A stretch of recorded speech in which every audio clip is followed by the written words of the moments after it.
সাংবাদিক ভাইরা এবং বিভিন্ন পর্যায়ে পটুয়াখালী জেলার অঞ্চল থেকে শুরু হয়ে আমাদের জেলা প্রশাসন মহোদয়ের কার্যালয় হয়ে আমাদের এবং এরপরে আপনাদেরকে সেখানে শুভেচ্ছা জ্ঞাপন করা হবে। সম্মানিত সুধী মণ্ডল, আমাদের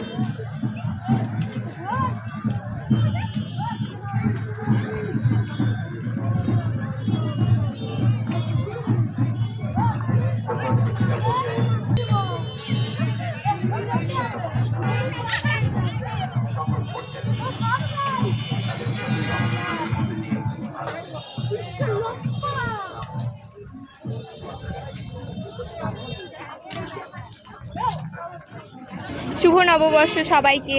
আমরা আজকে বৈশাখী শোভাযাত্রা নিয়ে আসছি, বাংলার ঐতিহ্য কালচার সবগুলো তুলে ধরার চেষ্টা করতেছি। আমরা বাংলা নববর্ষ আমাদের পুরনো ঐতিহ্য ইতিহাস একে তুলে ধরা আমাদের, আমরা মনে করি যে আমাদের দায়িত্ব। শুভ নববর্ষ সবাইকে। আজ 1432-এর প্রথম দিন।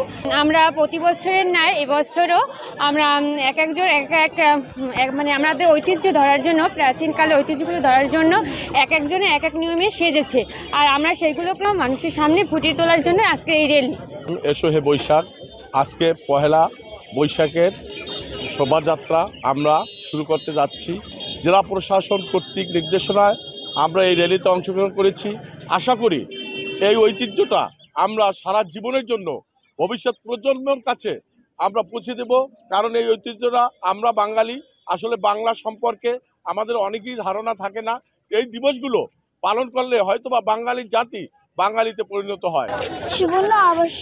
শুভ নববর্ষ।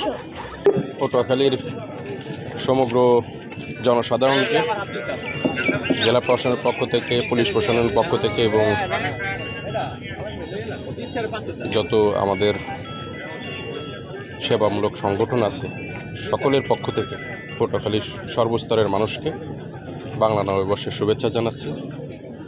আপনারা দেখছেন যে আমাদের বাংলার যে ঐতিহ্য, সে ঐতিহ্যকে ধারণ করে এখন বৈশাখী শোভাযাত্রা অনুষ্ঠিত হবে এবং এরপরেও আমাদের সারাদিন ব্যাপী বিভিন্ন ধরনের কর্মসূচি রয়েছে। সাংস্কৃতিক অনুষ্ঠান, বৈশাখী মেলার আয়োজন করা হয়েছে জেলা প্রশাসনের পক্ষ থেকে এবং বিকালে আমাদের ঐতিহ্যবাহী হাডুডু খেলা রয়েছে। এইসব কর্মসূচিতে পটুয়াখালীর সর্বস্তরের মানুষকে অংশগ্রহণ করার জন্য আপনার মাধ্যমে বিনীতভাবে অনুরোধ জানাচ্ছি এবং আমাদের যে ঐতিহ্য, যে সাংস্কৃতিক বাঙালির, সেটিকে ফুটিয়ে তোলার আমরা চেষ্টা করেছি এবং এই সকল কর্মসূচিতে আপনি অংশগ্রহণ করে বাঙালির যে ঐতিহ্য সেটিকে ধারণ করার চেষ্টা করবেন। বান্ডেল থাকলে প্রতি সেনমানিতে টাকা বাঁচবে। বিকাশ সেনমানি বান্ডেল কিনে জিতুন প্রতি লেনদেনে।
পটুয়াখালী এর মধ্যে রয়েছে মেম্বারের বউ, ছোট বউ,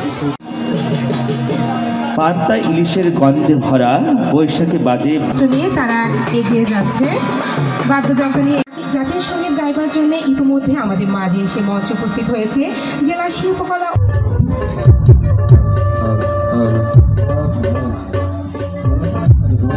বিনীতভাবে অনুরোধ জানাচ্ছে।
আমাদের নবশেষের প্রেক্ষাপটে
পটুয়াখালীকে প্রতিটি পার্বণে আরো যে কত কি তা আমরা এবারে গানে গানে শুনে নিব। দলীয় সঙ্গীত নিয়ে মঞ্চে আসবার জন্য আহ্বান জানাচ্ছি জেলা শিল্পকলা একাডেমি।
একসাথে